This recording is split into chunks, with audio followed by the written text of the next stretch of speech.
de uma mãe que inventava histórias para fazer os filhos esquecerem da fome, a balas perdidas que só encontram corpos negros.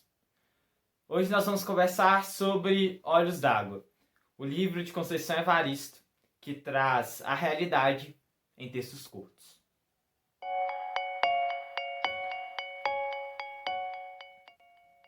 Maria queria tanto dizer ao filho que o pai havia mandado um abraço, um beijo, um carinho.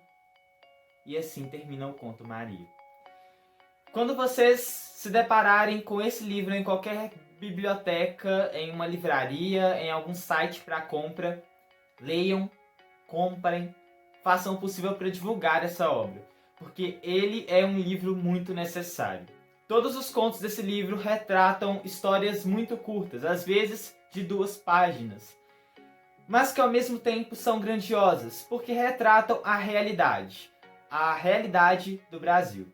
Conceição Evaristo nasceu em uma favela na região de Belo Horizonte, aqui em Minas Gerais. Nesse momento eu quero dizer que eu tenho muito orgulho de ser mineiro, ser filho do mesmo estado que Conceição, porque ela representa muito bem a literatura do nosso estado para todo o Brasil e mostra a força de um mineiro, a força do nosso estado, que faz uma literatura tão linda e que muitas das vezes é subjugado mesmo na literatura. Como eu disse, esse livro vai retratar o cotidiano da fome, o cotidiano das mães que cuidam sozinhas de seus filhos. Até mesmo a cor dos olhos de uma mãe se torna roteiro para que um conto seja escrito. E esse conto é o Olhos d'Água, que dá título ao livro de mesmo nome.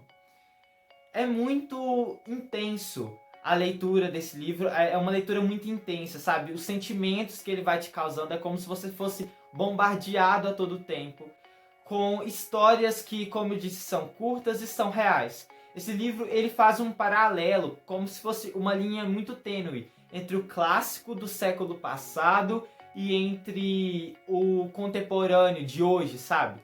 Porque, como eu disse, ele retrata a realidade. O problema é que a realidade do século passado, para os personagens, né, que representam as pessoas de hoje, as pessoas brasileiras, os cidadãos brasileiros, é uma realidade muito próxima, muito semelhante. Então, no século passado, várias vidas eram interrompidas, assim como são interrompidos os contos desse livro, e ainda hoje são interrompidos. A gente está falando de 2020, pessoal. Muitas das vezes, todas essas vidas interrompidas, porque todos os contos desse livro terminam com finais tristes, você não encontra nada que te deixe feliz no final dos contos, sabe? É sempre uma coisa triste. O desfecho dos personagens são tristes, mas são reais.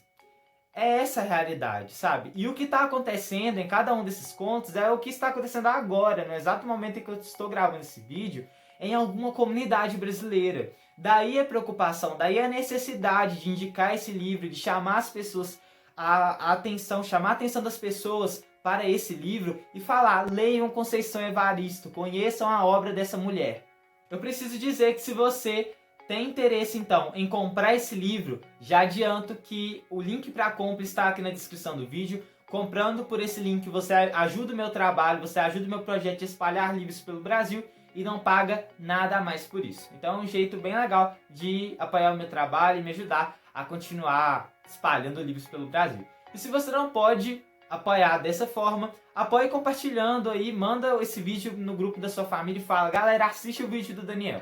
E não se esqueça de se inscrever aqui no canal e ativar as notificações para não perder nenhum vídeo novo que eu lançar.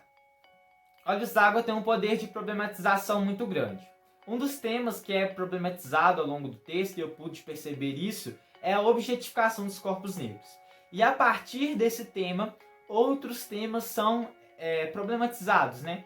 Como, por exemplo, o julgamento que as mulheres sofrem na sociedade, principalmente das mulheres negras.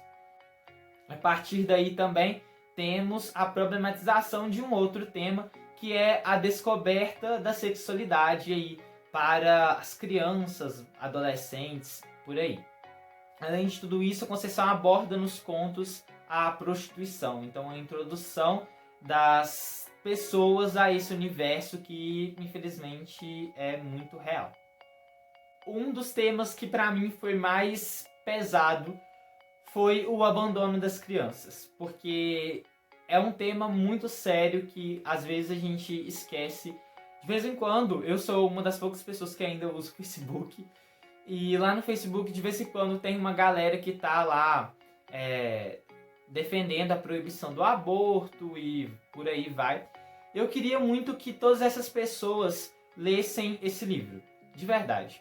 Porque nesse livro a gente tem uma visão ainda mais clara. Não sei se vai adiantar, porque quem não fica sensível a todas as notícias que a gente vê, a todas as reportagens e coisas do tipo, e nem precisa de muita coisa, só sair na rua que você vai ver um monte de criança no semáforo, um monte de criança abandonada.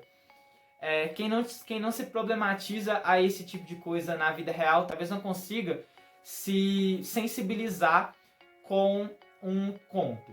No entanto, nesse livro a gente tem crianças sofrendo pra caramba por conta de coisas que poderiam ser evitadas com uma simples ida ao dentista, sabe?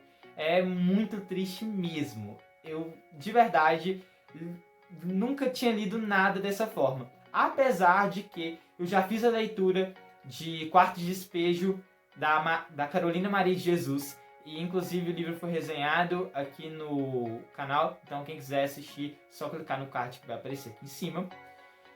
E ambos são obras semelhantes. No entanto, a da Carolina, ela vai retratando a realidade dela e chega um ponto em que você vai se acostumando com aquilo ali no diário, sabe, dela. Ela vai narrar que tá com fome e aí você já fica assim, ok, mais uma vez é isso, e o livro vai se tornando aquela angústia, aquela coisa. Em Olhos d'Água, a angústia continua durante todo o livro. A diferença é que ela vai só aumentando, porque é cada vez um problema diferente, cada vez um problema diferente.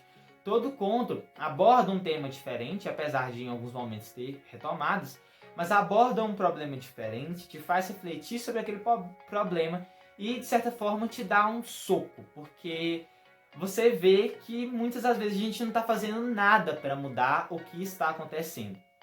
Inclusive, no final de um dos contos, no final de A Gente Combinamos de Não Morrer, a Conceição diz o seguinte: eu aqui escrevo e relembro um verso que li um dia. Escrever é uma maneira de sangrar. Acrescento, e de muito sangrar. Muito e muito. Realmente, durante toda a escrita dela, durante todos os contos, há muito sangue. Ela realmente sangrou muito para escrever tudo isso. E eu passei a admirá-la ainda mais. Eu conheci Olhos d'Água mais ou menos no meu primeiro ano do ensino médio. Foi quando uma prova, que era uma espécie de vestibular, cobrava esse livro. Mas ele só cobrava alguns contos, então os contos mais pesados mesmo, né, eu não tinha lido. E aí chegou esse período de quarentena, eu fui fazer a minha TBR, Maratona Literária de Inverno. Eu vi que eu queria muito ler Olhos d'Água e eu comecei a leitura. Assim que eu comecei, o Alec do Umbucaholic também estava começando a ler. E aí eu vi que ele estava organizando uma leitura coletiva e eu decidi participar dessa leitura coletiva no grupo de inscritos dele. E a partir dessa leitura com o pessoal eu consegui trazer muita coisa boa, muita reflexão para mim, sabe? E coisas que de alguma forma me fortaleceram, me tornaram uma pessoa melhor e que vão me impulsionar a tentar mudar e fazer o possível para mudar o mundo. Pensa comigo, quantos livros de autores norte-americanos você já leu? E olha que eu já fiz essa reflexão aqui no canal, no Café Sem Cortes, o card também vai aparecer aqui em cima. Mas, mais uma vez eu faço questão de abordar. Quantas vezes você leu um livro de um autor norte-americano? Agora me diz, quantas vezes você leu um livro de uma mulher preta? Pois é complicado tudo isso. Então, a gente percebe a partir de então o quanto a gente desvaloriza esse tipo de literatura, sendo que ela é muito importante.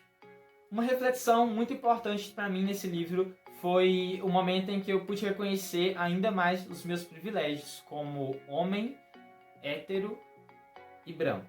Então é bem complicado tudo isso que vai se gerando, mas ele me mostrou mesmo o quanto eu sou privilegiado por tudo isso e o quanto eu tenho que reconhecer que eu sou privilegiado. Se você me pergunta, Daniel, qual foi seu conto favorito? Eu não vou saber te dizer. Eu gostei muito de todos os contos desse livro, apesar de que gostar é uma palavra complicada para esse livro, porque a gente não gosta de ler uma coisa assim. Eu, pelo menos, eu não consigo gostar de ler uma coisa assim. Tipo, de gostar, de sentir o prazer de fazer essa leitura, não rola. Mas eu consegui aprender muito com tudo isso. Então eu não posso dizer que o livro é ruim, muito pelo contrário, ele é um livro muito bom, eu avalio ele com 5 estrelas. Mas ele é uma leitura para deixar a pessoa desconfortável. É justamente essa a ideia. E a Conceição fala isso quando ela vai definir um termo que ela usa muito em entrevistas, que é a escrevivência dela. Eu já tinha falado desse livro lá no Instagram, inclusive se você não me segue, é @lendocomdaniel em todas as minhas redes sociais, então você me encontra no Twitter assim, no Facebook assim e, claro, no Instagram. Eu termino esse vídeo dizendo que é sim um livro muito necessário e que você deve ler. Então, mais uma vez, o link para a compra está aqui na descrição. Eu fiz um roteiro em um formato diferente dessa vez para gravar esse vídeo, porque eu senti que eu não podia deixar nada passar, porque ele é sim um livro muito importante, um livro muito necessário. Aqui do lado tem 2 vídeos que eu tenho certeza que você vai gostar muito, então clica aí e assiste, porque é muito importante também para que o canal continue crescendo. Por hoje é só, pessoal. Até a próxima. Tchau, tchau.